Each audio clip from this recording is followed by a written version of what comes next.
Because a lot of my anything that can send or receive a message can be hacked. End of story. Kinjal, thank you for coming. Thank you for having me. Yeah, how are you doing? Great. It's a bit stormy outside, but what can you expect with global warming? That's what you expect. Usually, I start my podcast with asking this question. What's your mission? What's my mission? Okay. So my sole purpose, and I do feel that everybody has a unique sole purpose, as far as my awareness goes, is to use tech and science for good. So as philosophical as it may sound, using the power of the atom to heal rather than hurt, being, would be considered my mission for this lifetime. So yeah, carrying that flame forward. That's so interesting. So you are a very techy person, and Yes. I want to understand, like, what were the building blocks of your life that kind of have driven you towards the current state of yourself? Yeah, I mean, so I grew up in a small town. It's a township in India, western parts of India. Gandhinagar is capital of Gujarat. It's an Air Force base. So all my neighbors were, Air Force pilots, fighter pilots. And I grew up being fascinated by, planes, literally. How can something so heavy, piece of metal, how can it fly, and how can it be so agile, carry all these weapons? And so that is what really sort of fascinated me as a very young girl.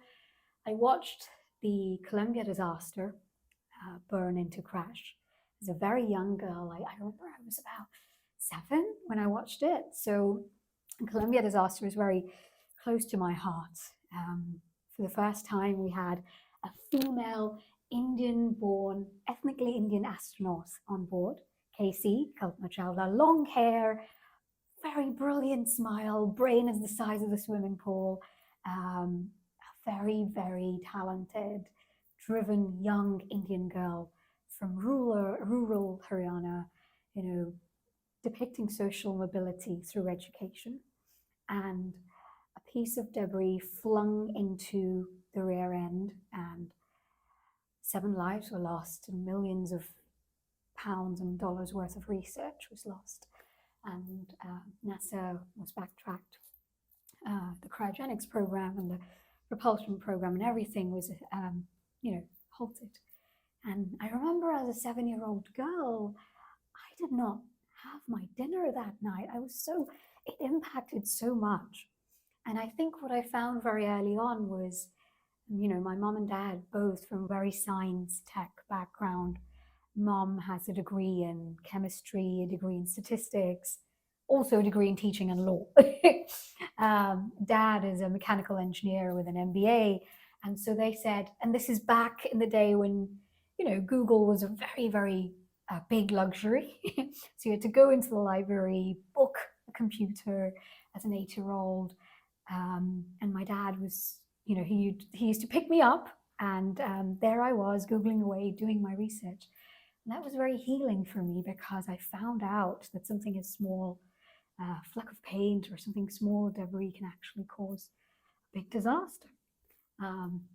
And so that's when I decided, you know what, I want to go into aerospace. I want to go into aeronautics and either fly planes myself or make planes, build rockets.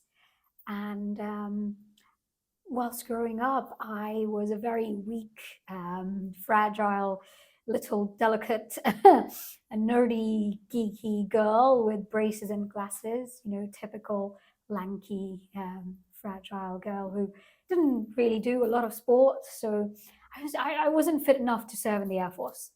And so I decided, you know what, if this is to be my life, I will focus on the academics.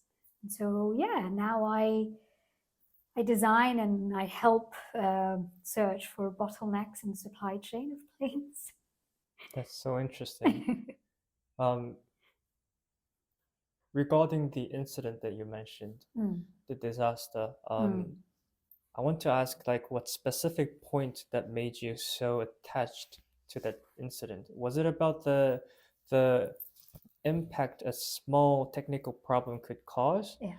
or is it about the personal story of that little uh, girl who couldn't make it? Yeah, exactly. Bit of both. So when, for the first time, when Mary Curie was awarded the Nobel Prize, she basically paved the way, right? She did not just create history, she inspired future. And that's what Casey or Cosmo Chawla did. That's what Helen Sharman did. And that's what sort of resonated because, the So whole, she was at that level, at least to you. to me, she was Okay, my fair. she was my superhero. She was my Wonder Woman. Like if you Mm, can see her, you can be her. mm, Someone just like me had gone through all of that hardship and not only survived but actually thrived. And she, like I said, depicted that motivation, that mm, that social mobility. mm, With education, you can go to space, you can go to the moon, um, and it was that dream which was impacted. It was that Indian American dream that was backtracked. To me, that was very very personal. Yeah, So ever since you were young, you have always been very fascinated with the Air Force, the space industry, and this person kind of was literally personified uh, your dream, yeah, and yeah, that made it very personal to you. yeah. Very interesting. Um, it's also interesting that you mentioned you've been, uh, in the environment since very young, very close to the Air Force. Because right now, the very special part of you that I find is you're working in this military space. Um, can you talk a little bit about what you currently are working on in your workplace? Yeah, so basically, I'm a consultant, a defense consultant, and we don't directly deal with, the threat landscape, but whatever happens in that landscape sort of directly impacts, the work that we do. So planning or future proofing, making sure that we sort of build upon what we know already and actually future proof our technology, future proof our supply chains as to not only avoid those disasters from happening again, but also to be in this space or in this landscape a step ahead in the game, Mm, step ahead of the adversary. It's very interesting because in defense we don't use the word friends or enemies. It's allies or adversaries, and that can change depending on the situation. yeah, that's interesting. You mentioned you're in the landscape step ahead of Yeah. the public. The current geopolitical tension between China and the United States, the allies of those two countries, they're doing something. Mm, I can feel that, mm, especially with Mr. Trump mm. becoming the president of the United States. I think the tension is now kind of um, arising to the surface to the level where the public could now kind of sense it through news and more public sources. I wonder where this is really going to. For instance, my friends, they ask me, what you think of the World War III happening in the near future. You think really that's going to be one of the cases? Uh, what's your opinion on this geopolitical tension? So, okay, a little bit of backstory. Um, if there was, so the pollsters got it wrong, the pundits got it wrong, everybody got it wrong with Kamala and Trump, right? There was a bunch of people in an Indian think tank who got it right because just before Trump came into power, the whole negotiations that were happening or the peace talks that were happening between China and India.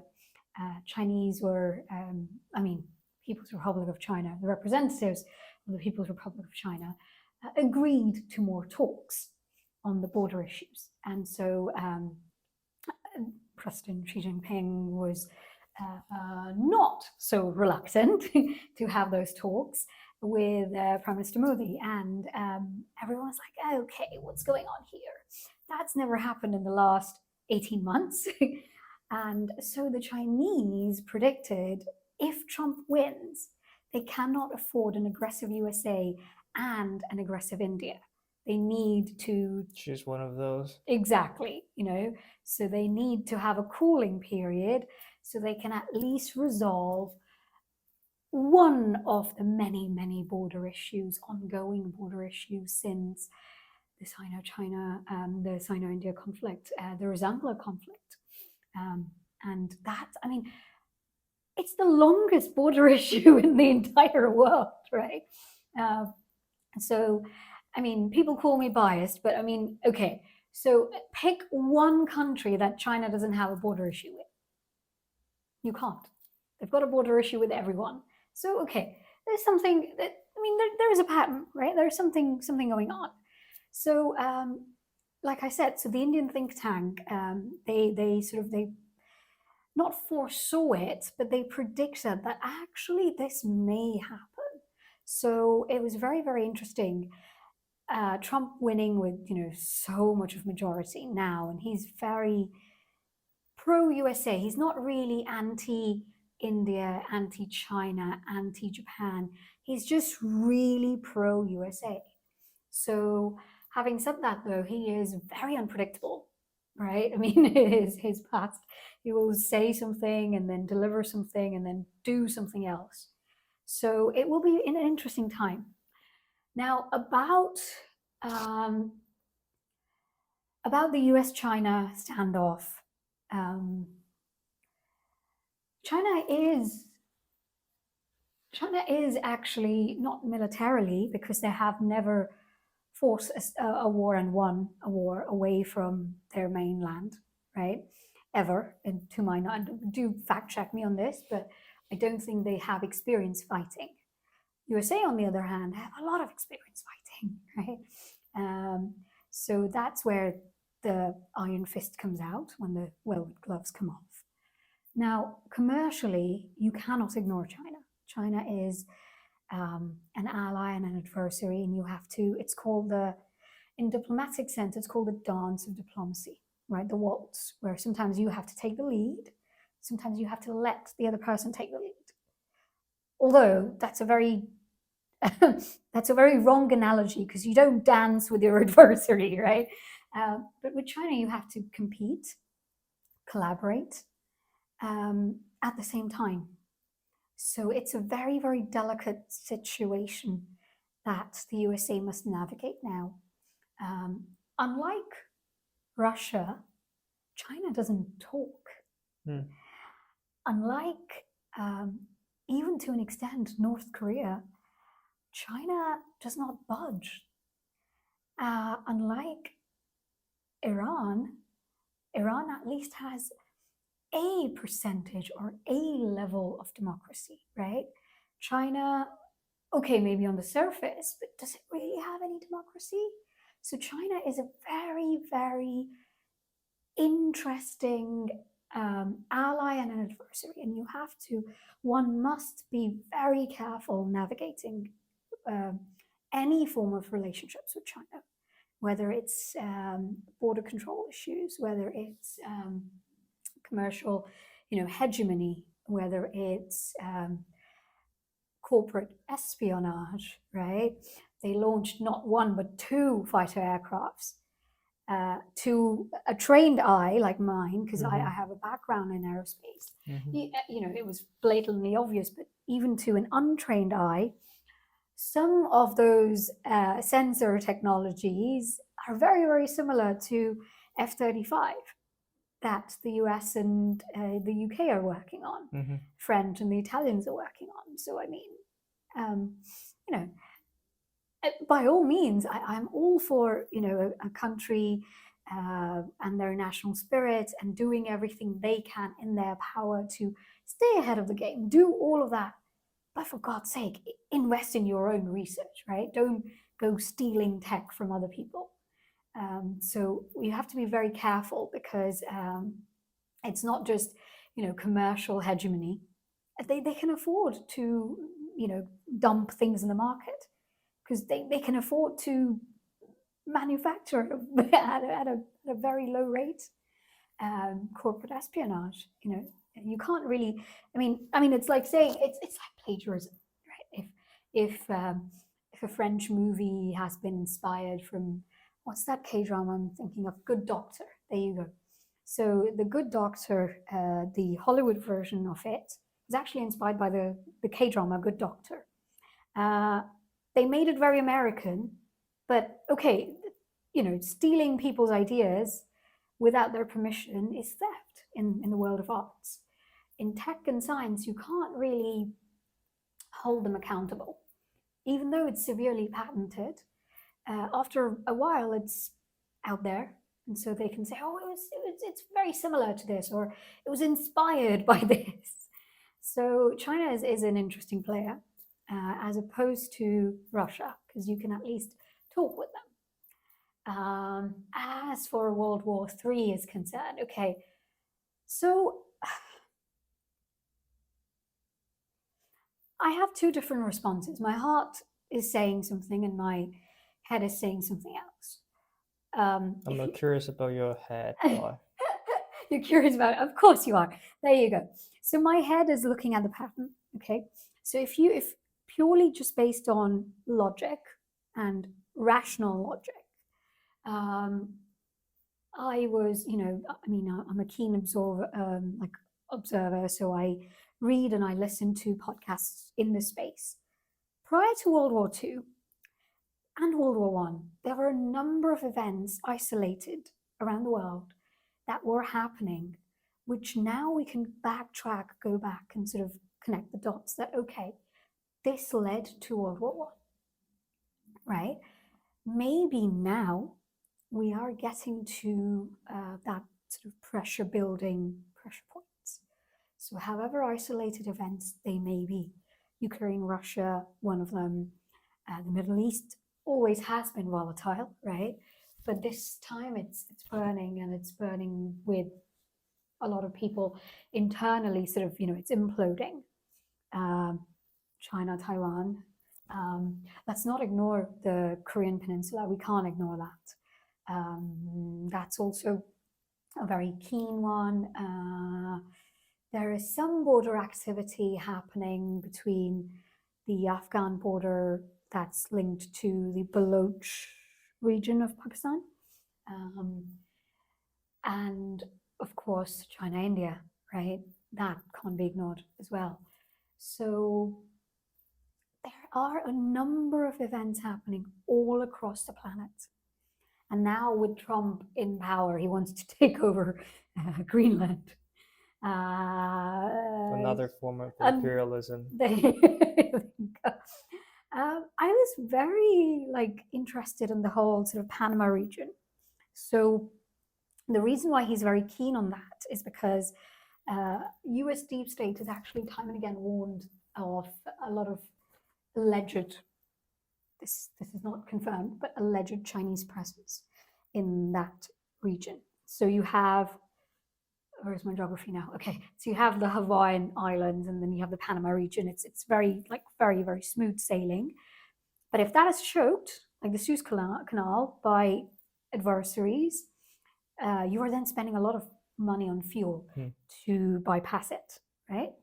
So I can understand his interest, or the US's interest, in safeguarding that Gulf of Mexico. That's also used for trade wars and for drug narcotics to sort of pump into not just USA, but Brazil or all across the planet. So I understand that. Greenland, I'm not too sure. I don't know. I mean, I admit maybe there is some level of Russian presence, Chinese presence, who knows? But Greenland, maybe it's just Trump's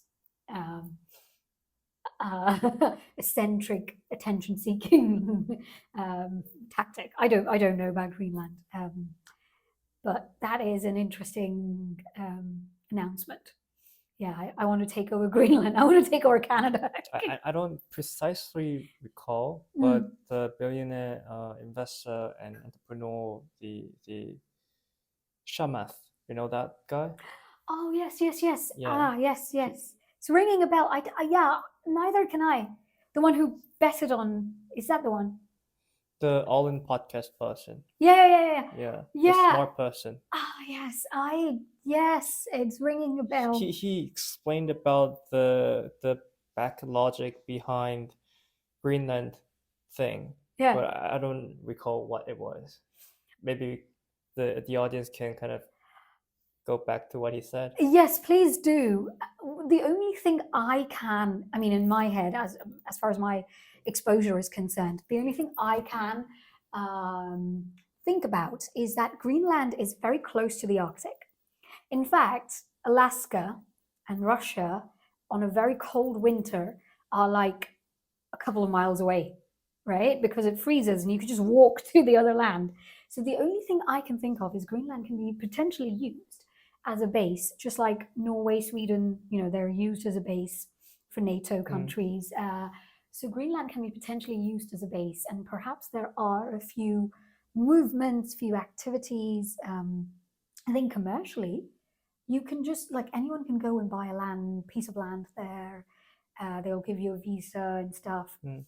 And this is coming from Conan O'Brien, by the way. So don't like take it with a pinch of salt, because comedians should never be taken seriously.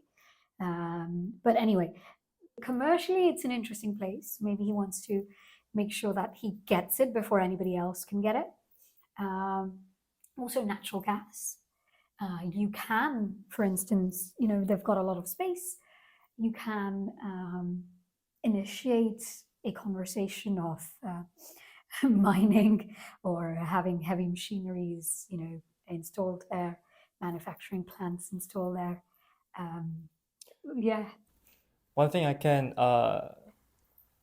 take it for granted regarding the Greenland issue is it should be related to the current geopolitical tension against China. Mm. Yeah, that's the thing. I have another question regarding the current kind of the politics going on, especially in the United States. Mm. You know, I think the reason why the current Trump administration is so powerful is because currently they're not the leading player in the race. Well, the entire MAGA, Make America Great Great. Again, yeah, movement takes the premise granted that America currently is not as great as before. Yeah. A lot of people are missing this part. Yeah. It's a very embarrassing thing to declare Yeah. as an American, and Trump as well. He kind of was about to get sentenced, in jail, but then he came back. He literally is doing the punch up Oh, yeah. Yeah. Yeah. against who? Against China. Yeah. Yeah. I think that's why you mentioned a lot of people kind of failed to predict Trump coming back to the presidency, but I thought it was quite obvious because unless it was Trump, from my point of view, it was very clear America was about to get collapsed in some sense. That's a very interesting observation. And my question starts here. Yeah. Why? What's the part that Democrats were doing so wrong? And Ah. I think the diversity movement went too far. And I don't see I couldn't find a single reason that Democrats would love that except for the sake of China. Okay. You know what I'm saying? Yeah. When I asked this question to all of my friends and acquaintances, they also kind of couldn't find another reason. Why? It was obvious from their perspective, America was not at the peak, and diversity movement was playing a huge role there because it was not basically it was denying science to some degree, meaning it wasn't they weren't making rational decisions regarding not just how they would distribute the taxes but also like how they would deal with such geopolitical issues. And the only player in the league who's gaining something good from the current Democrat situation was obviously China or the BRICS. So I was wondering what you would think of this opinion from me. No, I think that's a very interesting observation. You've kind of just, in like the English, saying, hit the nail on the head. So, what is it that, nothing can ever take a form of a tsunami if there is no undercurrent. Okay, there was an undercurrent of certain form of disappointment, certain form of anger, a certain form of frustration that was just bottled up. You're right. When we talk about diversity, okay, Kamala is the face of diversity, okay, right? But I think when it came up to, sort of traction or the actual changes from policy to action, a lot of people of different race or sort of non-American immigrants, for instance, couldn't see that, Mm-hmm. right?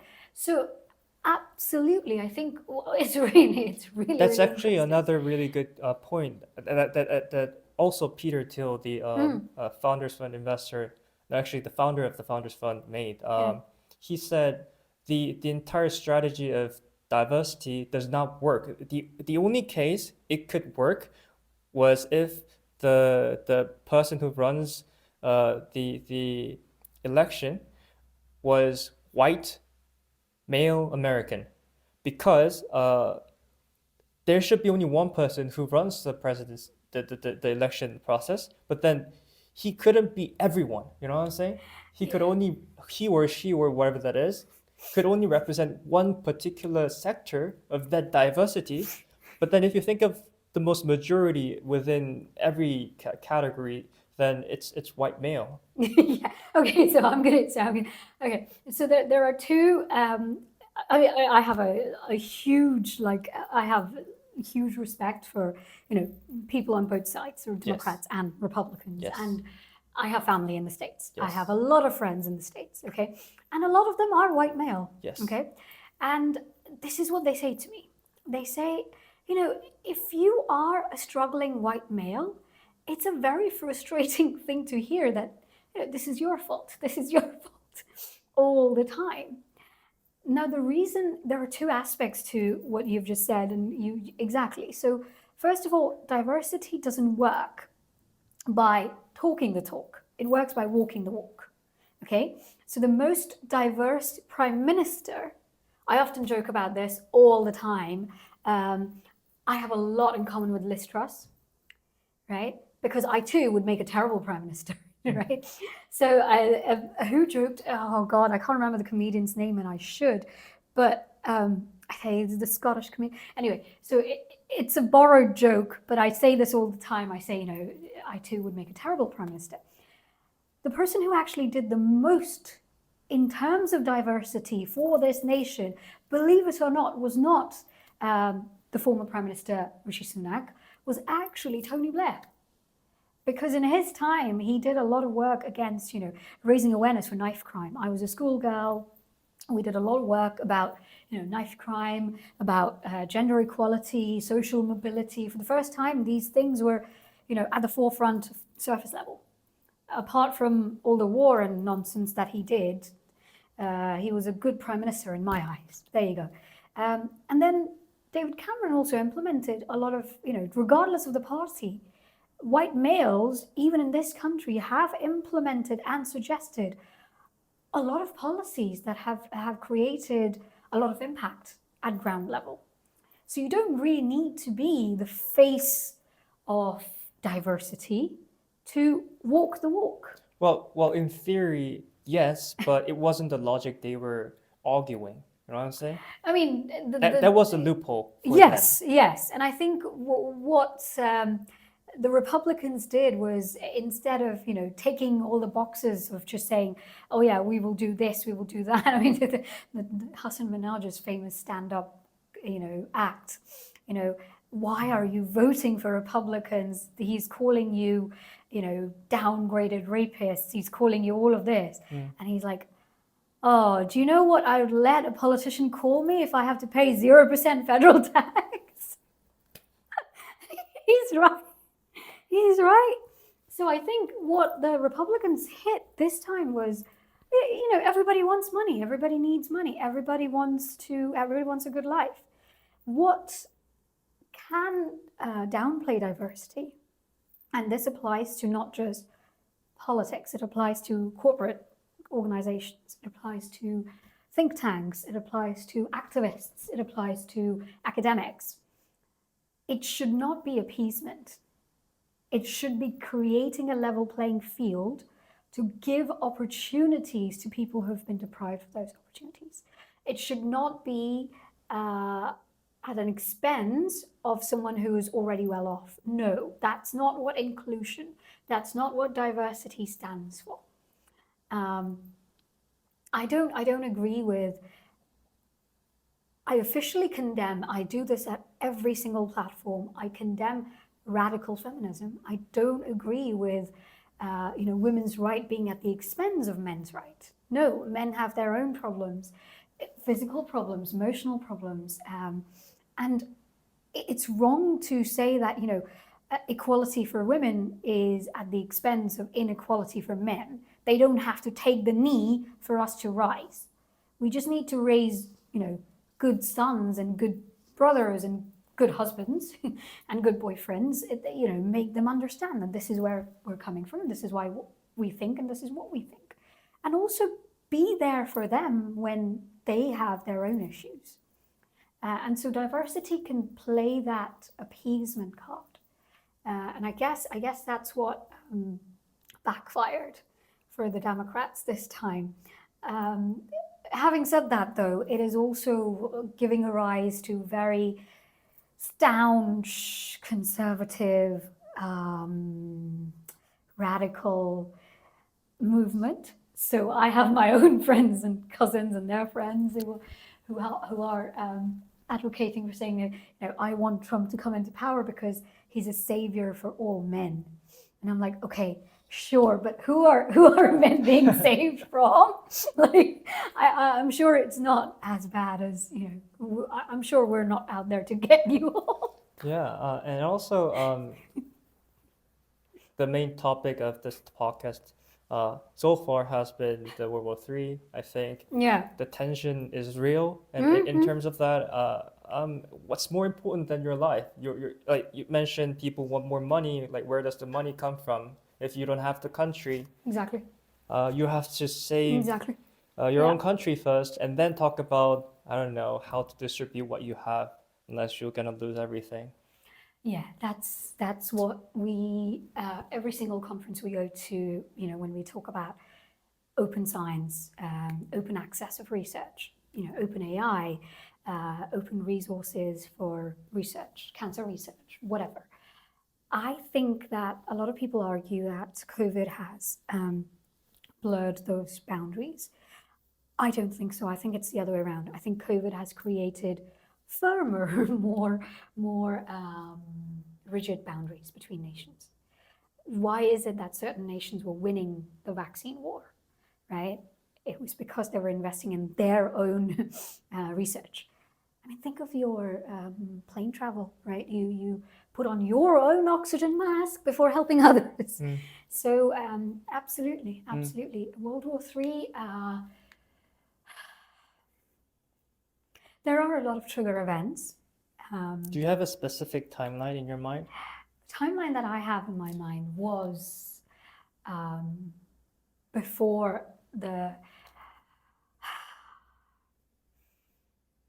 2030, something like if something big were to happen, it will happen before 2030. It will happen in the next 5 years. And if it doesn't, then there will be a longer cooling period. How does that look like, the hot war?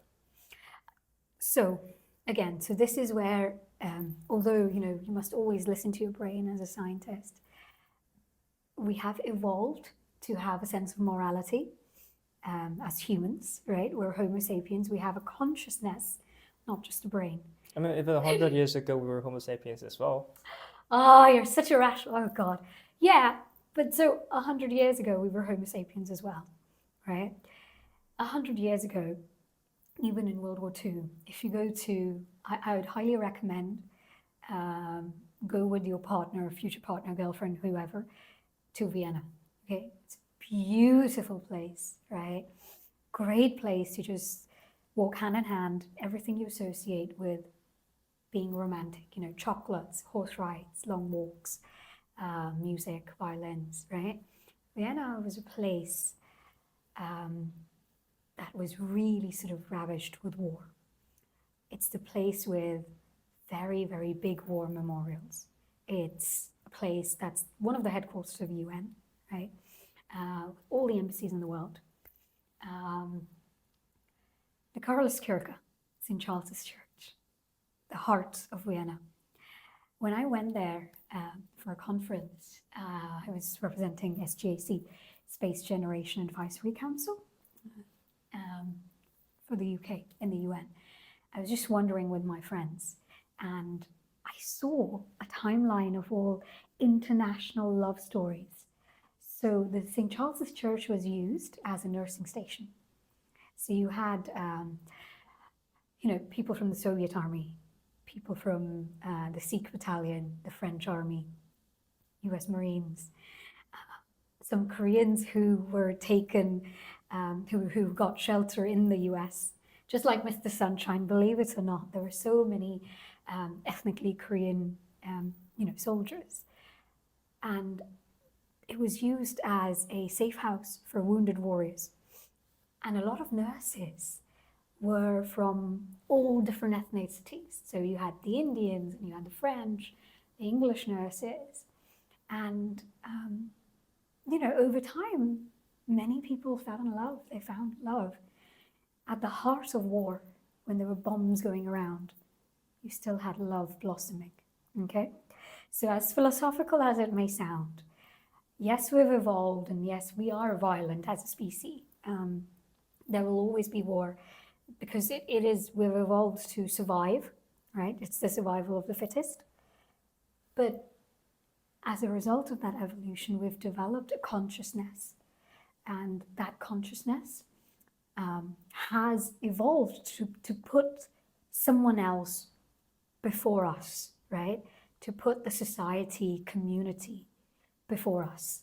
And so my heart, like my wish as a scientist, just like Albert Einstein, he said, if we do have a World War III, the next war will be with bows and arrows, because it will destroy civilization.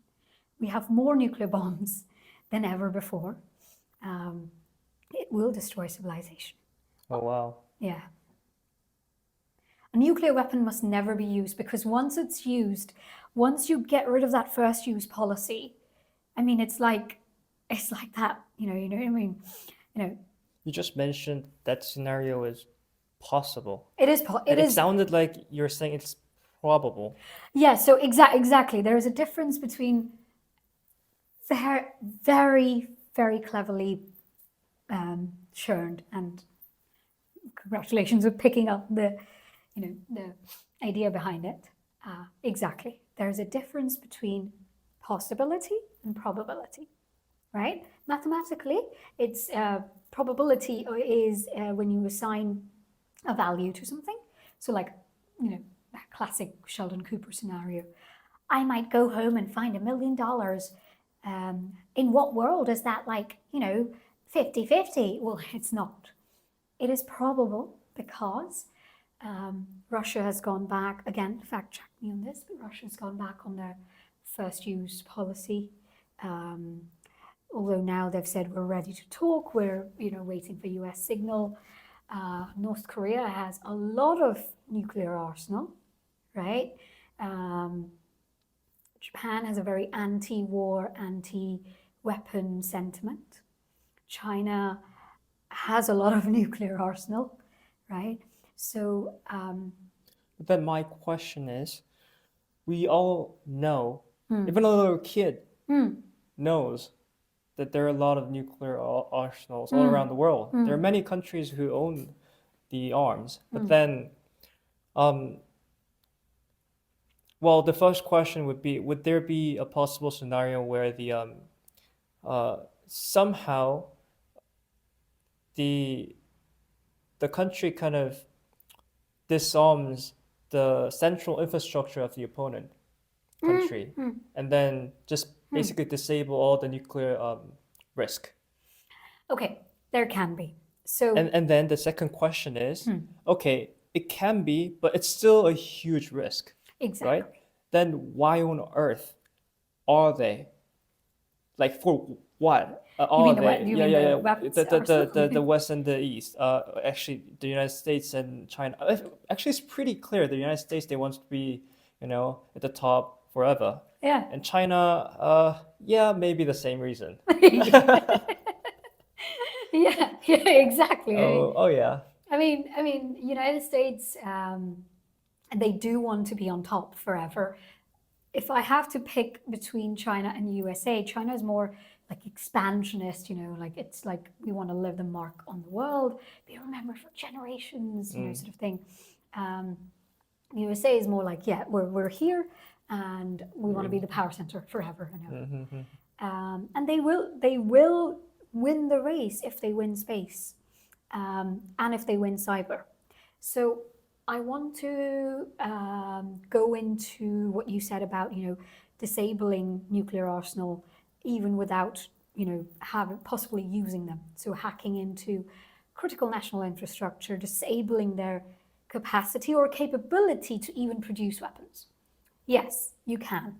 Um, all four superpowers, including the two pillars, Japan and Korea, have demonstrated a very good technology to be able to do that, right? Interesting. But So, it has to be done all at once. You know what I'm saying? exactly. So then we get into the nuances of it. So Mm, you've demonstrated it, but cyber attacks, they're unpredictable. mm, And the other thing is that a lot of nuclear arsenal isn't all just digital.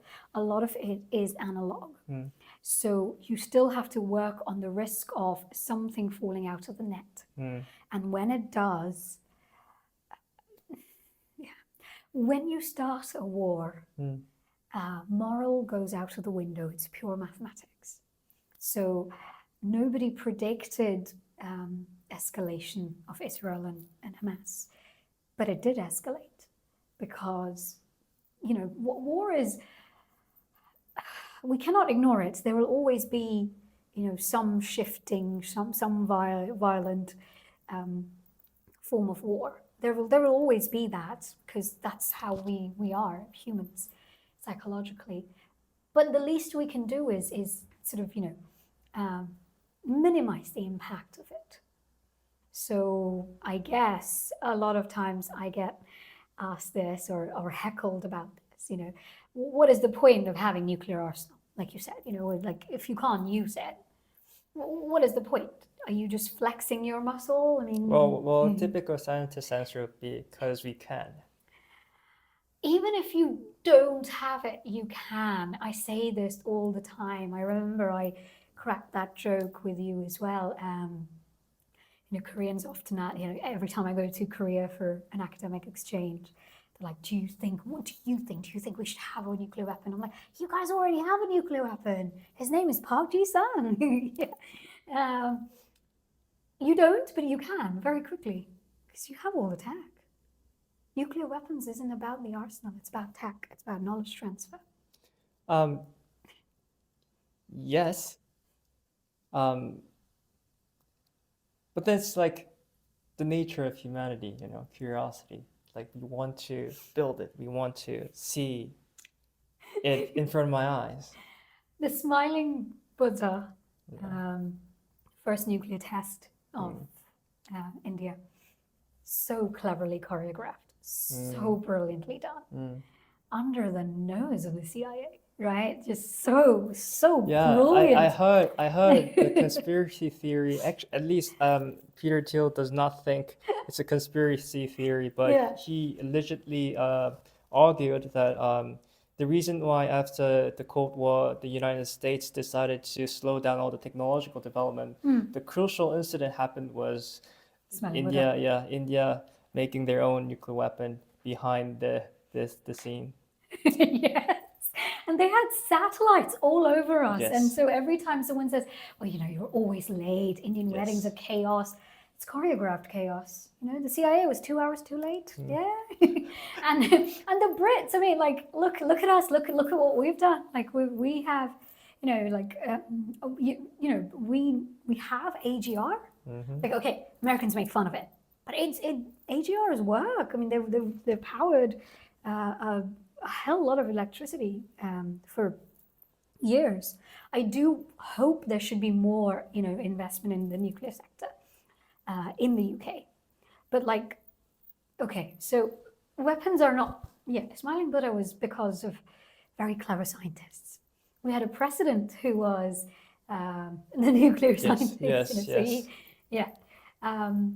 So I think it's the tech and it's the knowledge, right? Yeah, I just want to talk about a little bit of the history of the war related to science, how the United States has become the power of the world through the World War One and Two. So they couldn't have done it without the Brits. Every time, yeah.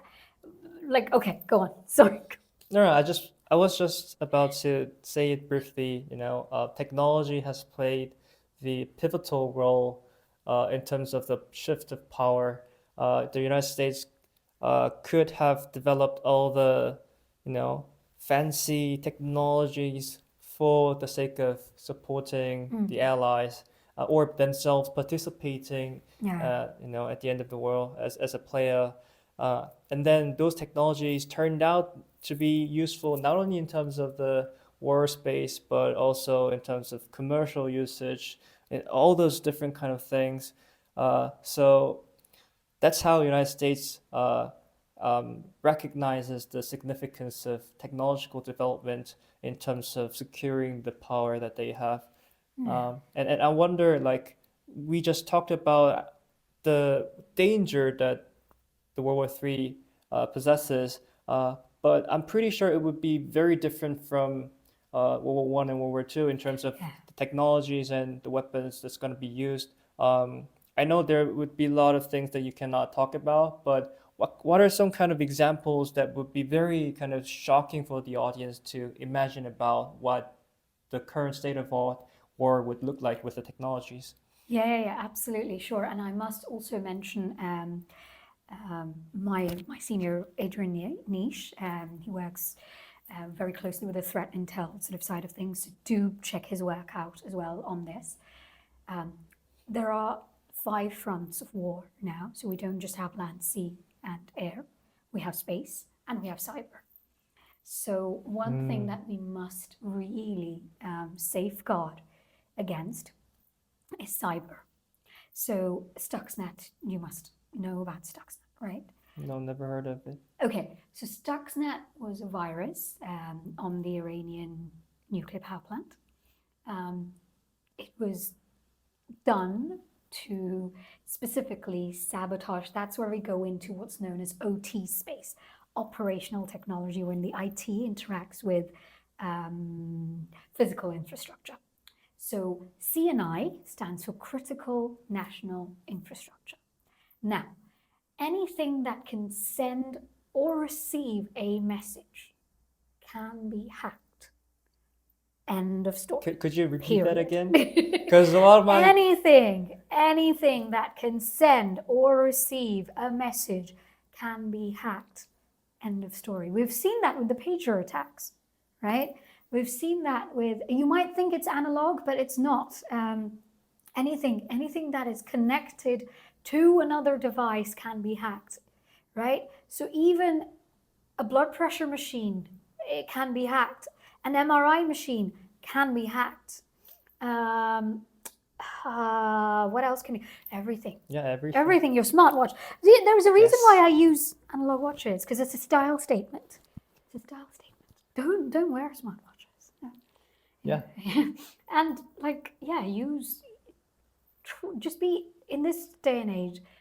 You have to have a balance, because you have you're promoting kind of, your mission of diversity, inclusion. I do a lot of STEM ambassadorship projects, so I have a huge digital footprint. I have a huge presence on LinkedIn, things like that. But just be a bit careful because, just yeah, be mindful. It's like consuming junk food once a while versus consuming junk food every day. So just be mindful of who you're interacting with and where you're leaving your footprints with, right? So now, especially with AI deep fakes, it's just it's mind-boggling. Oh my god! And so you're absolutely right. The fronts, the battlefields are changing. It's not just conventional warfare. There are If you cyberspace and there's literal space. Exactly. So if you look at how well drones are used in the Ukraine Russia conflict, right, versus can I? So I read an article about how North Korean soldiers who are sent to fight for Russia are gawking on pornography because they've never been exposed to internet. I mean, that can be weaponized, right? Then, in that sense, what do you think of TikTok? Because you've expanded the idea of weaponizing cyber You can space. weaponize it. There is a very famous quote in ancient, period Hindi, so Sanskrit. Acharya Chanakya, the theologist and great critical thinker, he's basically our own Sun Tzu. Okay, even I would say to a certain extent higher or better than Sun Tzu because Kautilya's Arthashastra goes into many realms of life. Read him, Chanakya, read him, great philosopher. He said something very interesting. So the Hindi translation says, समझदार के हाथ में सुई भी तलवार होती है. Even a needle can be a sword, depending on how well you use it. Anything can be weaponized. So, TikTok, I don't have TikTok, okay? I love Chu, okay? He's very dynamic, charismatic CEO, great regards for him. I don't use his product, okay? I can like him, admire him. I don't have to use his product. Similarly, I love Sonny Uppa, but I don't support Spurs, okay? So, yeah, I mean, I admire what he's done with his life. He went to UCL, by the way. Yeah, he's a Londoner at heart. But I don't.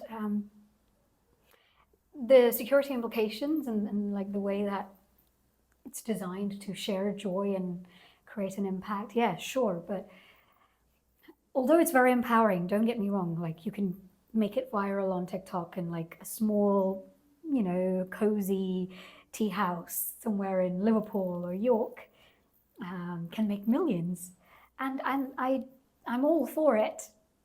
But the level of But there are the various usage. exactly, Yes. exactly. Oh God, Even yeah. like if you look at the process of president, the current president of the United States becoming the president, he has been brilliant, leveraging the social media space. Elon Musk literally owning one of the largest social media in the world, Oh yeah. Twitter, we call it X nowadays. Oh, it's everyone's Yeah, ex. he was Yeah. all in for Mr. Trump, and then coming out for Joe Rogan podcast. Yeah.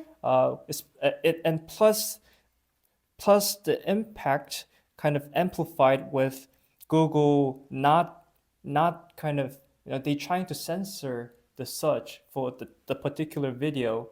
Meta as well, I think that happened for a short period of time, and because it went very viral with it, it even kind of amplified the impact that Mr. Trump wanted. Yeah, I think the entire the podcast that we're making right now, the name is the League Talk.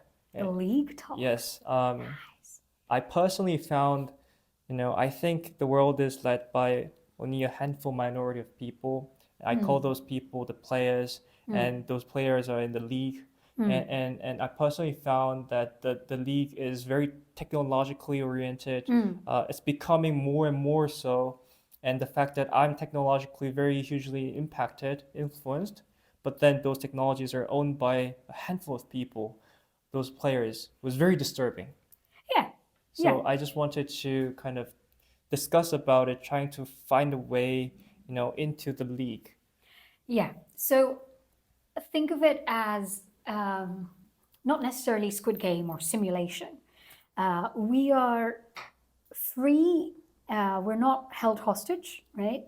Uh, but use it to make an impact, right?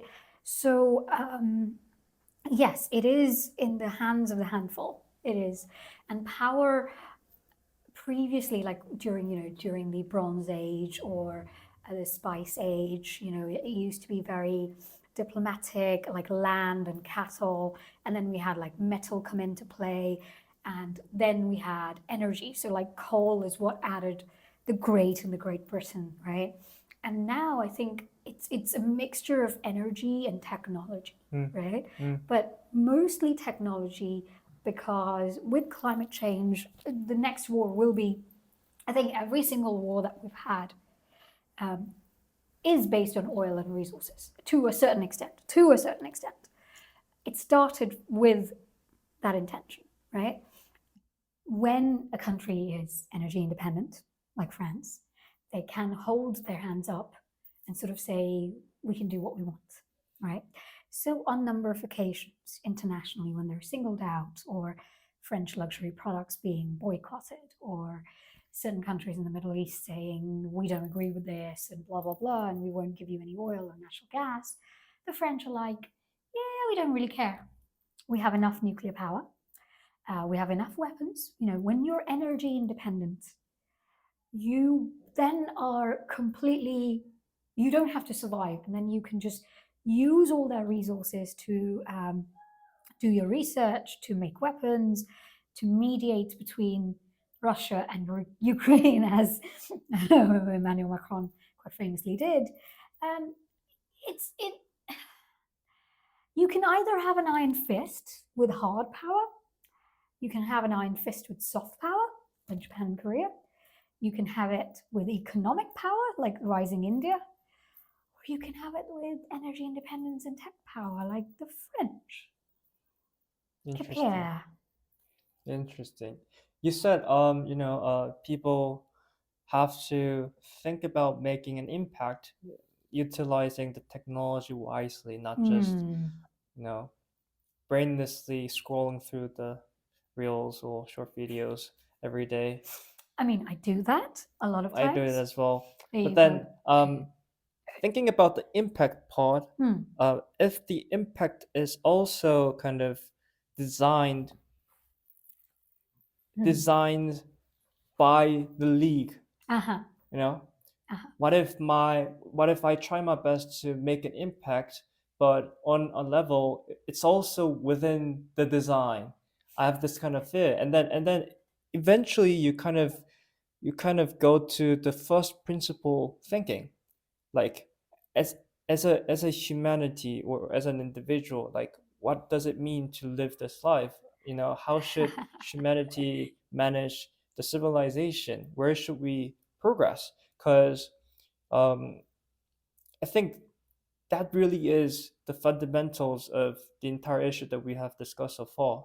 It's about not about the technological advancement kind of racing. It's more about ideological conflicts Yeah. among various people. It's not just about United States and China. Within United States as well, there are many different players who have different ideologies, and they're conflicting with different institutions or powers they have.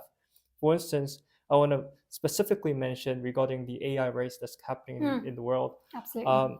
I don't think OpenAI, like Grok or those current state of art technologies, it's not about making the best version of the AI. It's more about the ideology game. Hmm. For instance, if it's about politics, Hmm. probably someone would want something more left wing kind of responses to be generated by his model. Well, Elon Musk obviously would be the other way around.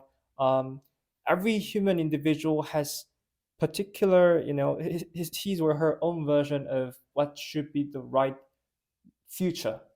And those powerful people tend to have the authority to kind of make that happen if you have the power. And I think eventually it goes to, so what kind of what kind of technologies, what kind of tools we need to make it happen.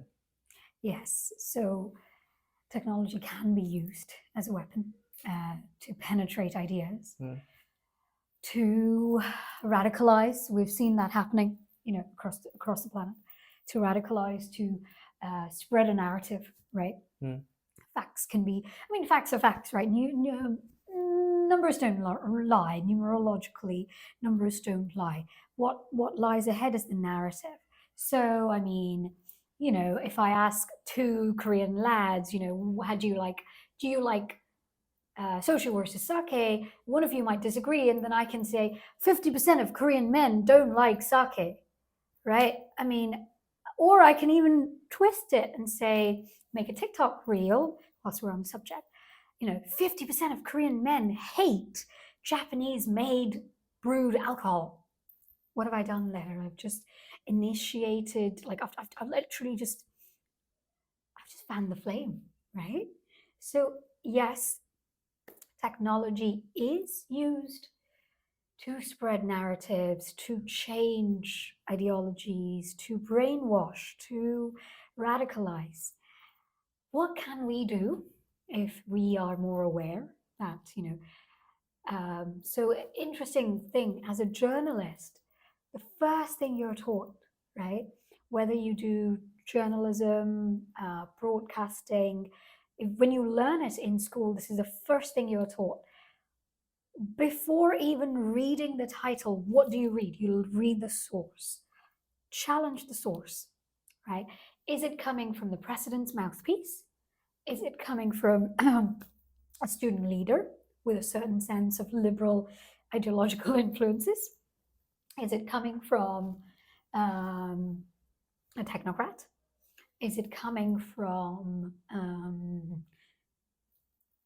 a housewife who's never been outside of the world, outside of her whatever? Um, yeah, always challenge the source. That's the first thing you can do. Okay. The second thing you can do is be a little bit more open to every aspect. So if you're listening to, um, OpenAI's CEO make a statement, make sure you listen to the counterpart, which in this case would be Elon Musk. And then you can make up your mind. You would be in a better position to make up your mind.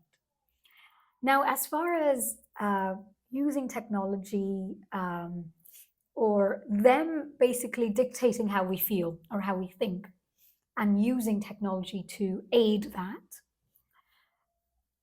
yeah, we're not stuck, but we have to keep trying. And I guess this is a process of encouraging that discourse. Right. I think one important thing we have to think about is technology is exponentially becoming powerful. So back in the old days, yes, there were like Alexander the Great, there were like the Genghis Khan, like Yeah, dominating more than half the world. yeah. Yes, it happened without those technologies, but you know, today you can literally rule the entire planet uh, with not so many people under your whatever the institution you own. Mm. Um, and one thing that I'm really worried about is the singularity coming up within my lifetime. There are many different expert opinions on the timeline, but then most of them tend to be agreeing on the fact that it's not that far away. It's not too far away. A lot of them, I would say that, I don't know, in my lifetime or in my kids' lifetime. Although I do have an opinion that, as technology gets advanced, more and more advanced, as we get more into the realm of AI, the need to power it will become more prominent. So energy and basically making it more, you know, making it more accessible will require energy. You will require power. So now you have Google and Microsoft investing in SMRs because that's the only single baseload power nuclear, right? uh, when there is no sun and there is rain, what do you do with solar power? But you also mentioned, technology is not about making it; it's more about the theory. It is about the And theory, and in definitely. theory, from the first principle physics point of view, Hmm. as far as I know, Hmm. correct me if I'm wrong, we Hmm. have the solutions for all those problems. Do we? No. Well, it's not true. For instance, nanotechnology. Yes, it's on a very, very, there are not even many test beds to test the technology. You're right, Hmm. theoretically. Um, we have the knowledge, we have the workings, but we haven't been able to really transfer it to even test bed level. So there is only a certain efficiency that a solar panel can achieve, a certain efficiency that a wind farm can achieve, and a certain level of efficiency that a natural gas plant can achieve, right? Um, this is also where China comes in because it's not just when you're thinking and talking about technology, powering it will require grids that are so powerful, so agile. And I think electricity grids in China are getting there, which is even more scary. And we're not getting there. So, yeah. So, that's another thing that a lot of observers are like noticing and sort of highlighting and talking about, advising different governments at different levels. So, I think the next, like, yeah, I mean, as far as tech being used as a weapon, it's already being used to justify certain narratives, to create certain waves of impact, right? Um, it will be increasing exponentially. It will face a bottleneck. It will choke at a certain point. I see in my lifetime it facing some sort of a bottleneck due to the lack of power. You will need a lot of power for supercomputers, for quantum computing, for AI. And also using that same technology, believe it or not, we do have a lot of awareness being raised and issues being highlighted and uh, knowledge being spread. I will not be surprised. I think Singapore and Australia have done some form of, again, fact check me on this, but they've implemented some form of parental control on Facebook, Twitter, Instagram. So I will not be surprised, if like in my kids' lifetime, like we see internet as smoking. Oh my God, we let pregnant people on, like pregnant women on internet.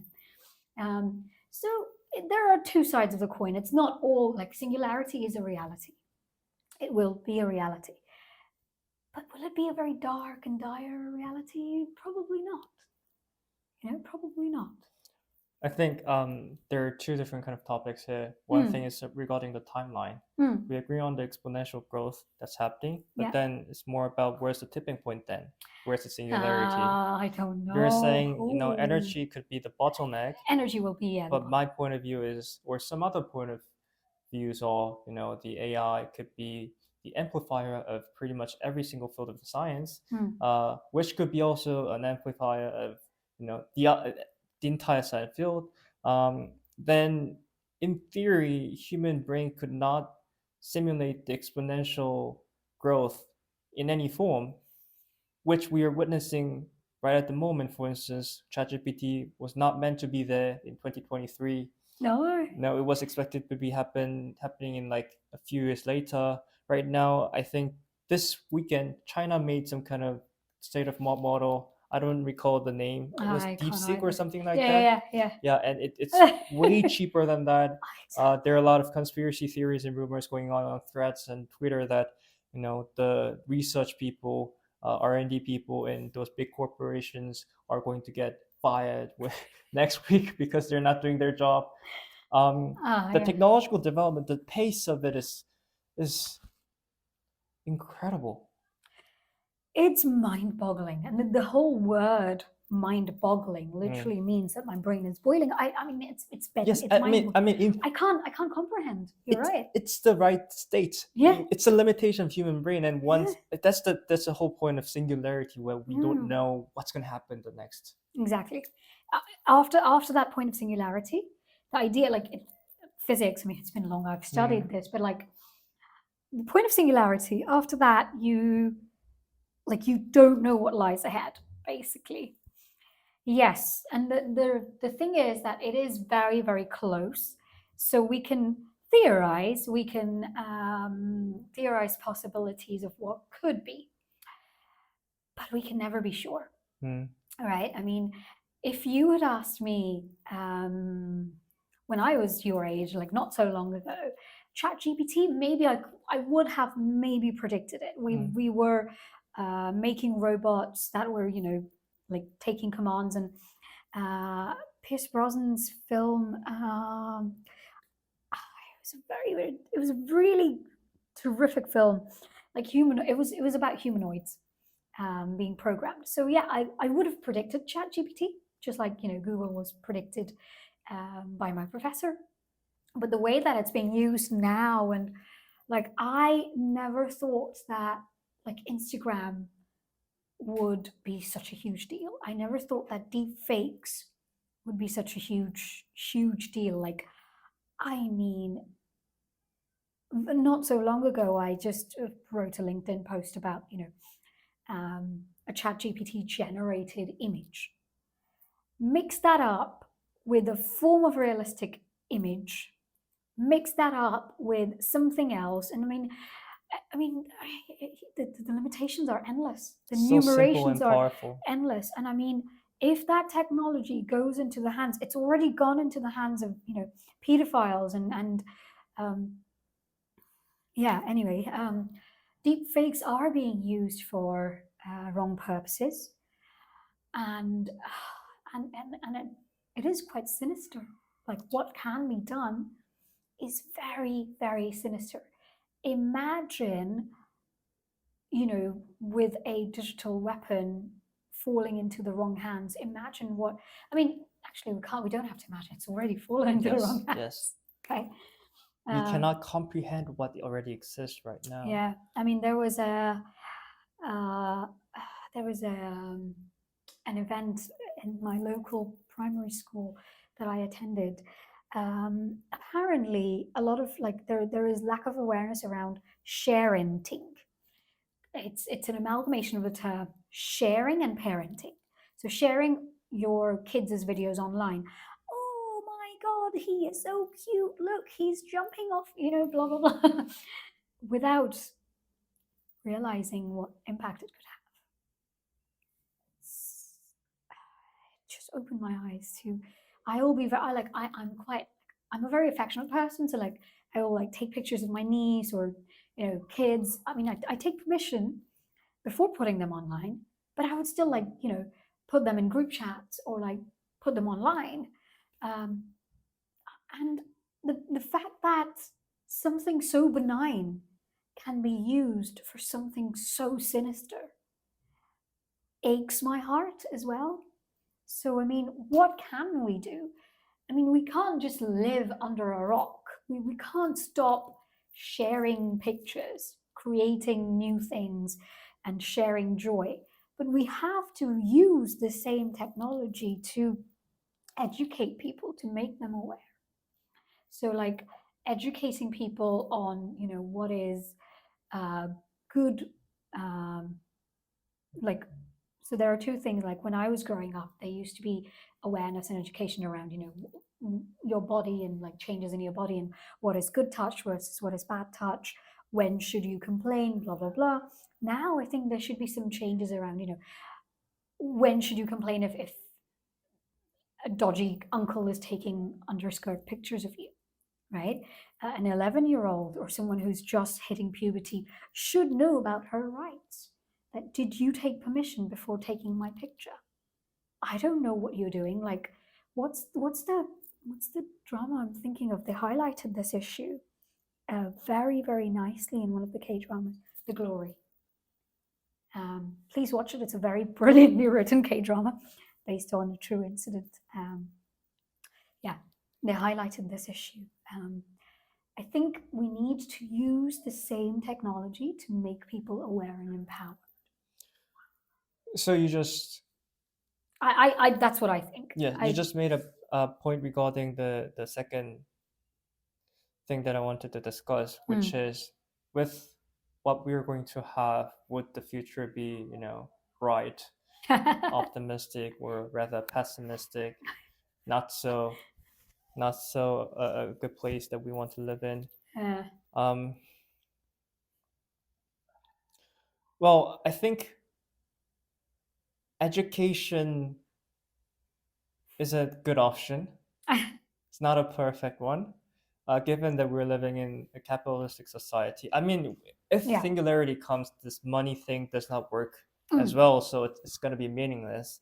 And I think what's more important is the fact that ChatGPT has passed the Turing test, and now I think that's kind of a pivotal point in human civilization, that we cannot distinguish machines from humans in terms of in, intelligence, to certain intelligence, Yeah, it's especially scary. within the It's scary. cyberspace, in terms of like delivering information.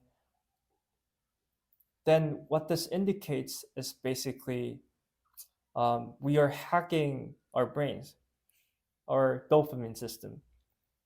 Like social media is a good case representative of what the technology is about. It's making our lifestyle drastically different from, when we didn't have that one. It's not that it's making your life fulfilling. It's just giving the enough satisfaction Temporary. to keep you within the platform, for the sake of the company's Yeah. benefit. And the horrifying thing is, I see people not complaining about it, Yes. and it's already happening. It's like, you remember the one of the Facebook researchers. I think she uh, she kind of exposed one of the secret research results, that Facebook is actually harming those teenage users. And it was socially a very huge issue. But then, um, really nothing changed. The Facebook stock kind of collapsed. But then right now, it's yeah, hitting another eye. um, I mean, there is some there is some awareness. There is a lot more awareness. and if this extends to robotics with this physical form, which is going to Yes. happen within like 10-20 years, Sooner than that, maybe. Then it really does not become a problem that humans are living in a simulation without any human interactions, because we can generate whatever the humans or whatever the forms that we want. We owning a world, we becoming. Yes, exactly. So it's like, it's like that film Percy Jackson, when they're stuck in. There are many, yeah. Yeah, there you go. When they're stuck in utopia. So you think it's utopia. Is it really? Because you're stuck. But you don't know that because you're stuck.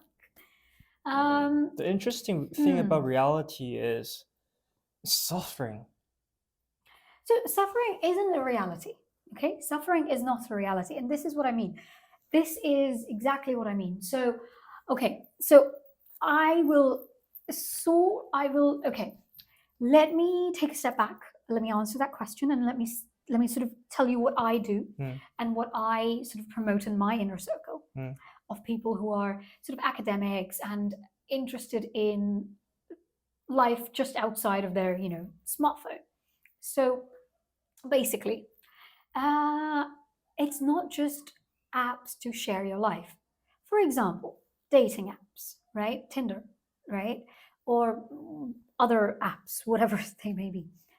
They want you to be single. because they want their customer base. Retained. Come Exactly. back. People are not realizing it. Get off those dating apps. Start socializing outside. If you really want to know someone, put them in a social situation. Well, that's the point. They really don't want to know someone. They really don't want the actual dating part. I think most people do. I think they've been fed this reality that this works. Our algorithms are the best because it works on Personalization, yeah. blah, blah, blah.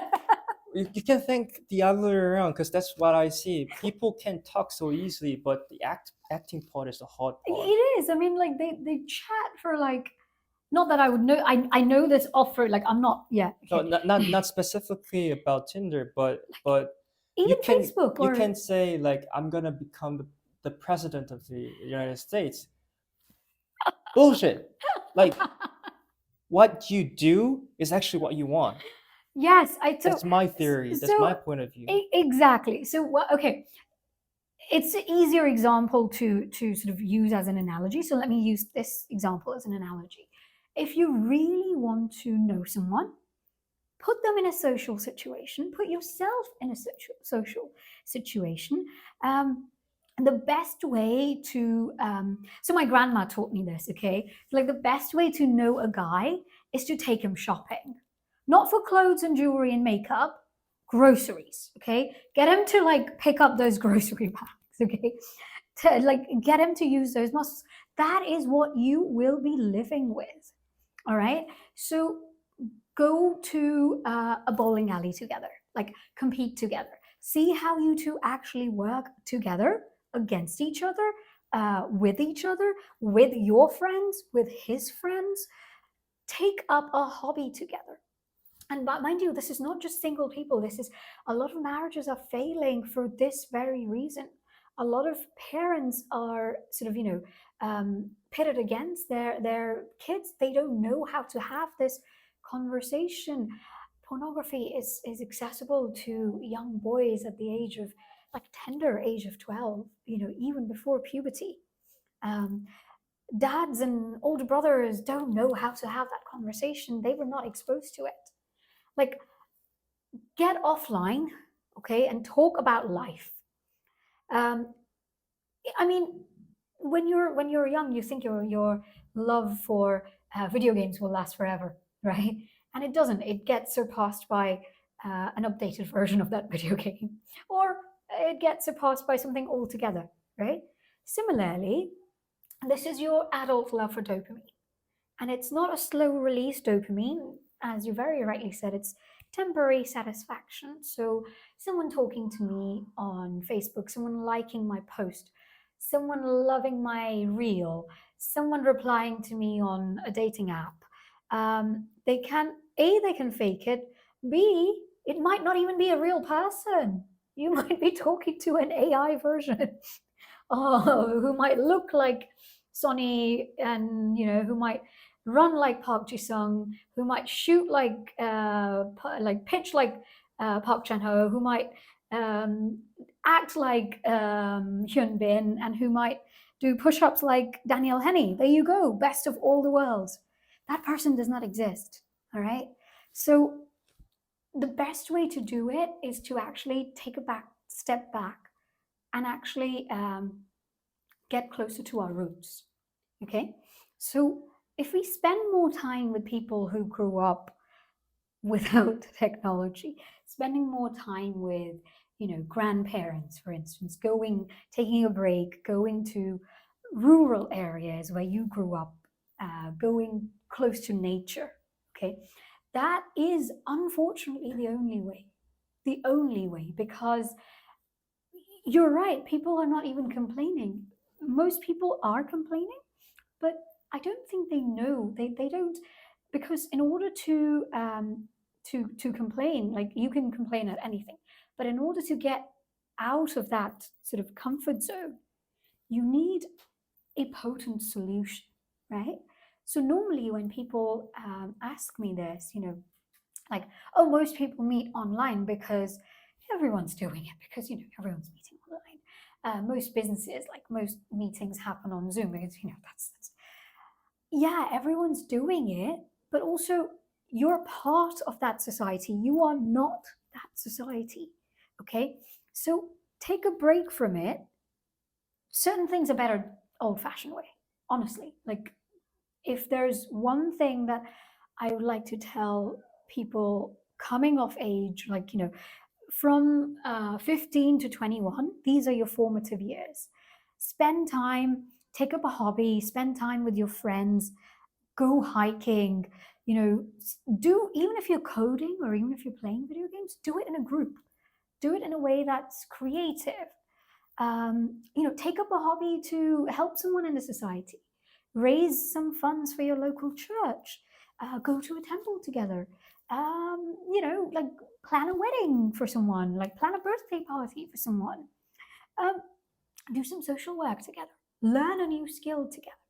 And this applies to couples who are struggling. They're drifted apart because of work, because of, oh, I need to look good for my social, presence, my Instagram DM. I need to, everyone is just on Netflix or Instagram. No one is cultivating relationships to engage and enrich. Everyone is just purely focusing on entertainment. No one is focusing on the engaging and the enriching side of life. And I mean, certain makers are very happy because, it's good for their pockets. uh, One thing that I will definitely say is, if you look at the lives of these people, these successful um, directors, artists, technocrats, right? Elon Musk spends an awful lot of time on his body and on his mind. Okay, Sundar Pichai, Satya Nadella, Arvind Krishnan, all CEOs, they meditate. Okay, they engage in mindfulness. Big directors. So even Stan Lee, he used to spend time just towards himself, where he's meditating, writing, and who is oh my god, I should know this, and I don't even. Who is the guy who made Oppenheimer? The producer director. Christopher Nolan. Yeah, Chris Nolan. Did you know he does not have a smartphone? I No, didn't know that. Chris Nolan does not have a smartphone. Would you believe that? Yeah, you would, because in order to be at the peak point of your creativity, you need to have some form of detachment, not isolation, detachment. So, time just by yourself, time with your kids, time with your family, time with your girlfriend, boyfriend, grandparents, parents, buddies, okay, comrades, neighbors. Take some time out away from technology, and you'll realize, okay, oh my God, yeah, okay, I can have fun without it. I was stuck in this because they were constantly pumping me, dopamine. It's a slow release dopamine. It works like addiction. That's how they change your brain chemistry. Um, but in order to get rid of it, you need to do small steps of detachment, like small steps of therapy. If you let go of it like all at once, it will backfire. But every now and then, even if you're using social media platforms to like do some gatherings, so Meetup is a good example, right? Use Facebook groups to meet up once in a while. um, Share a coffee, share some cake, talk, think, create. It could be a book club, it could be a church club, it could be something like this, right? Yeah, reach out to people on LinkedIn, meet them in person, learn about their lives, learn about how things were different back in the day. I am hopeful, but I think that I'm also very scared at the same time. So yeah, that What if those people ask you, what's the problem with just enjoying my life? Like, it's the freedom of speech. It's the United States. I mean, I often say that, um, you think you're free, but you're not. And you might be, that's fine. But out of curiosity, why don't you just come and experience this once? That's how I get people on board. Then here comes the next question. Well, as a curious person, I've discovered, this technology space, and with the exponential growth of pace of technological development, I see a lot of things becoming meaningless. Okay, how so? Um, the person might say, not that I think, the person might argue, with intelligence, uh, artificial intelligence becoming smarter, with robotics getting better, and for instance, resources getting richer and the efficiency of usage of resources becoming way better. Hmm. Uh, if really the sci-fi world comes to reality where I can generate an entire personalized world for myself, why bother I go through all the hardships of reality where I should meet those people that I don't want to talk to? I can generate my own girlfriend. Maybe if I like the unpredictability of the reality, I can also encode that into my simulation. Yeah, you can, and you can code your girlfriends, and the remote control is in your hands when you code your girlfriend, but she will not be your counterpart. Okay, she will not be complementary to you. If there are any young boys listening to this and subscribing to this idea, don't do it. Don't do it. I'll tell you why. Because the adrenaline that comes in from the challenge of hiking is so much more powerful than the short release of dopamine, the serotonin that comes in after, um, you know, reconciliation after an argument is so much more powerful than a short release of agreeable girlfriend that you may or may not be able to code. Then why need the girlfriend from the first place? You don't need anything. Man, Yes, because like okay. the problem is, I think within that argument, it's a valid point that Hmm. if the era of abundance arrives, The era of abundance arrives. Hmm. Yeah. then what we need right now may not be needed in the future. Okay. Why need a girlfriend in the first place? Yeah, you don't need anyone. Nobody needs anyone. No, we used to need. You know what I'm saying? Okay, so there is a physical. Okay, yes and no. All right. So there is a physical need to procreate. There is an emotional need to be nourished. There is a psychological need to be understood. There is certain other physical needs as well, right? Now, in this day and age, yes, you're right. You don't need, because of technology, you can have a donor from here or a donor from there, and you can have a baby, right? With so many, aspects of friendships and colleagues and other things, you can have a pet. You don't need that psychological or emotional need as well, right? In this day and age, yes, we used to only purely because of a certain framework of society, a certain framework of the way that we had evolved, right? However, because we have evolved to be a social animal, right? The idea of having a parent, a child, a friend, and a counterpart, right?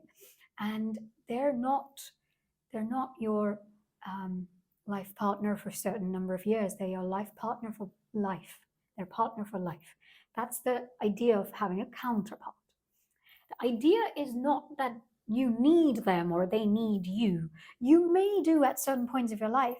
However, the idea is to collaborate and enhance and uplift each other to achieve the best for the race. Okay? So it may be a very small thing, but when two good looking people come together, they make an even better looking baby, right? When two very intelligent people come together, they make an even more intelligent baby.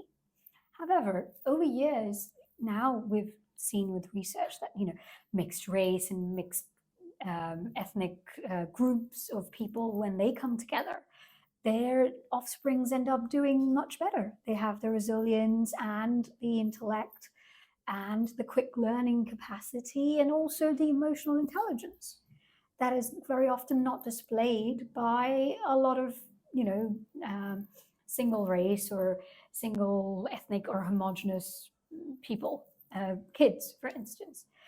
And there may be a reason for it, I don't know, but the idea behind having someone in your life is not because you need them or they need you, is because your collaboration is needed at that moment of time cosmically for the society, for the universe, for the world. So even as a monk, even as a hermit, you don't just go wandering off in the Himalayas for the rest of your life. You do that for some time. And when you're enlightened, you come back to the society to give what you know and also start forming your own societies and factions and ashrams or temple residency programs. Even monks or hermits live a life with family. It may not be conventional family of a wife and a husband, but it's a family of other monks who are attaining or are on the journey of attaining that certain sense of belonging or spirituality. I mean, yes, it has been as you've explained so far. I mean, so far is the point. We're talking about the future with the singularity coming It in. will still be, if there's one thing I'm certain about, one thing that COVID sort of taught us is that human touch, human warmth, collaboration, social interactions are far more profoundly relevant, not only relevant, important than they were maybe 100 years ago.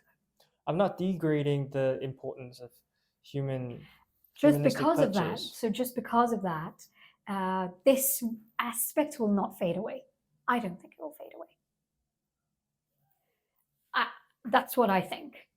Even with Singularity coming in, because if you think about it, like everybody wants to be on a dating app to find a partner, right?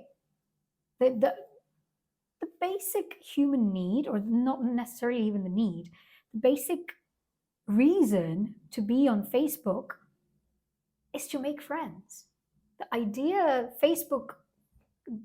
behind Facebook was that socially awkward people, geeky, nerdy people could talk without being judged, right? The idea behind Instagram was that I don't even have to use words. Let picture paint 1,000 words, right?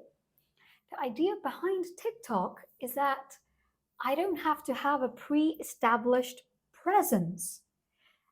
I can sort of, penetrate the market. I can penetrate the digital space, even if I'm a relative newbie, right? So the fundamental idea is still based on human interactions, social interactions. And so that aspect will not go away. Yes, but from an individual perspective, what if we cannot differentiate the simulated one and the actual ones? Ah, okay. Now, what if we can't differentiate? Yes, and it's coming. It is coming. It or is coming. It's already there, maybe. It's hit. And nanotechnology is even more profound with even before that with the AIs and genetics. Yeah. We GNR genetics, Yeah. nano and robotics.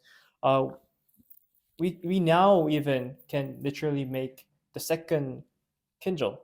with your DNA. We are hacking the DNA. We're already hacking the DNA. We are We have all the ingredients ready, right? yeah. I mean, with digital twins, we have a digital version, right? But we have all the ingredients ready to, um, just like that Jurassic World. I think the final installment of the film, where the professor made, like, he really missed his daughter, so he extracted the DNA and made another girl. So she's not the granddaughter; she's actually his daughter. Right? Yeah, we are there. We are, And for and that's instance, scary. yeah, Ray Kurzweil, who wrote the Singularity is near. I've recommended the book you before. Yeah. He's saying, with the technology, we're going to see the humanity overcoming longevity problem within this century. Well, possible in theory. Not sure if it's going to happen, but in theory, like, that's how profound technologies could be. And usually what history has told us is optimists were right, not the pessimists. History has told us Mm, there's a pattern that optimists are right, mm, pessimists not. mm, But history has also taught us a very important lesson, mm, right? The more you, when we talk about evolution, when we talk about, mm, singularity, it's important to say that when you're backed against a wall, that's when you grow a spine, mhm, right? So, I mean, civilizations with multiple waves of radical, invasions have done so well, Korea being an example, right? Um, Multiple invasions, right? And yet, look where they are now, they're thriving. Okay, so yes, we will get to a point. We are already in a point where we can't differentiate between, what's real and what's not. Um, I am hopeful purely because there are enough people who have the awareness, and they will do everything in their might to spread that awareness. That's the reason why I'm hopeful. that's a valid answer. Yeah. Then this would be the last question from this podcast. We've talked about the geopolitical tension, Hmm. the technological advancement. Um, where does India uh, at right now? So, And where is it going? right. So India has had a very rich heritage. Okay, the roots go so much deeper than the center of the earth. We must talk about, um, the spirituality that sort of is so prevalently present in India. Today is the Republic Day. That's when the Constitution was, not like it was established. We became a republic sometime later. We got independence and then we became a republic Mm. next year, the year after that, sorry. Um, the preamble of the Constitution states that we, the people of India, solemnly swear, right? And so that is the beauty, that there is so much energy in the chaos and the clutter, right? You shouldn't really control it. So India has come from being a golden bird that Christopher Columbus dreamed of. We've had multiple colonizations. The Portuguese came for spices and then they stayed for conversion.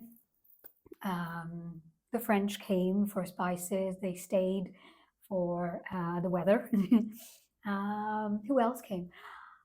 Oh yeah, the Brits came. The Brits came. And, there was business. There was thriving culture, but there was also colonization. We cannot disregard that, right? Um, Prior to all of that, we had Mughals invasions, right? And multiple rounds of radical invasions. Yet, a civilization that is so diverse and disorganized has stood firm and it's managed to thrive, right? So now, with the power of, um, technology once again sort of gaining that momentum, it's going to be the next building bridging partner. So it will be the bridge building partner. I don't see India as the USA trying to dominate. I don't see India as China trying to expand. I see India as a friend of the world trying to sort of rise by lifting others.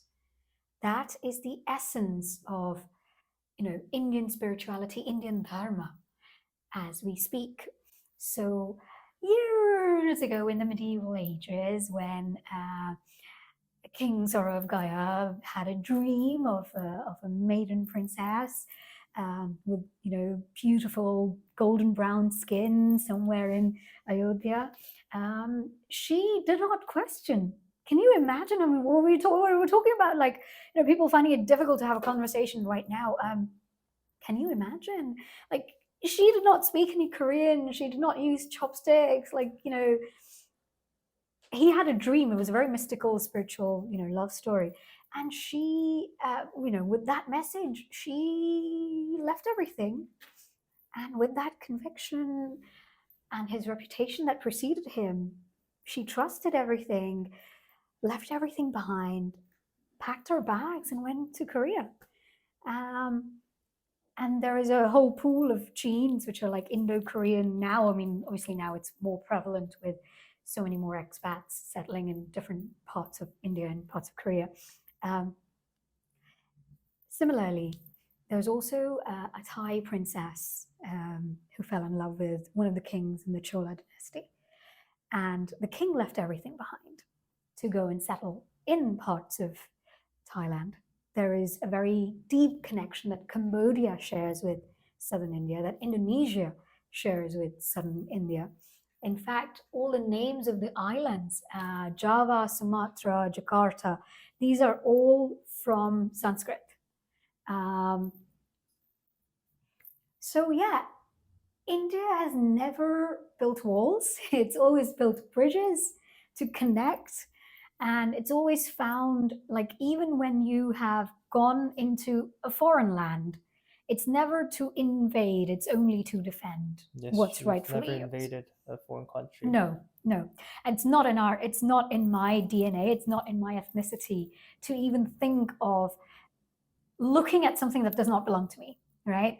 Again, a very, very famous quote, especially now when there is a narrative being spread that, India is divided into caste systems. Well, no, the caste system was always mobile. If you look at the fundamental Rig Veda, it was to do with your profession, and your profession that led from your education can always be mobile. So when we talk about, the top Brahmins, what defines a Brahman? Well, matravat paradaryeshu paradravyeshu loshtravat atmanam sarvabhuteshu ye pashyati panditah. So when we talk about matravat paradaryeshu, you look at anybody who is not your wife as a motherly figure, right? Paradravyeshu loshtravat, something that doesn't rightfully belong to you, it might be a small piece of jewelry, is not yours, and therefore that should be dust. It's not yours, it does not belong to you. It should not have any significance. Atmanam sarvabhuteshu, treat everybody like you want to be treated. And that is the definition of being a pandit. That is the definition of being a Brahman, being an academic. So as I see India progressing, I see a deep-rooted civilization rising. And as a banyan tree rises, it gives shade to a whole ecosystem of birds and animals. And it extends its arms and its branches, and extending, banyan trees are known for very meditative purposes. India is also a birthplace of three of the biggest religions: Buddhism, Sikhism, also, I think, to an extent, Shintoism, Jainism. We have, like 120 political parties, 21 spoken languages, maybe more, I might be wrong. And we have, I think now, what I'm truly excited about is that our relationship with certain Asian countries and our friends in the Far East, specifically Japan and Korea, are stronger than ever. So this is, it's a very exciting time, a very exciting time. So yeah, that's where I see sort of technology leading and paving the way. I see a lot of hope for like collaborations and partnership when it comes to UK and India. India is on board with the Quad now, so there is a lot happening with Australia, Japan, and USA. It's in a lot of talks, like in terms of partnerships. There's a huge partnership going on between IIT and SNU. SNU is the hub of AI and robotics. There's a lot going on within KAIST as well. There are a lot of IIT grads doing their postdocs in KAIST. So I see a lot of tech transfer happening in Korea and India. Rabindranath Tagore called Korea as the lamp of the East in one of his poetries. And he always regarded Korea as like, this torch-bearing civilization that, the more you... So I often equate the K factor or the K wave with the spring constant in physics. So you know how F is equal to kx, the force is equal to the spring constant times the elongation. That K is the Korea factor. The more you press and compress it, the more it bounces back. That's the energy that it's getting.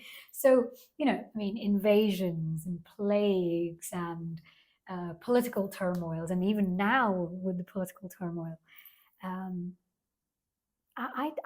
Korea will be fine. Yeah. Hopefully, fingers crossed. Yeah. Kinjal, you're a phenomenal human being. Oh God, thank you.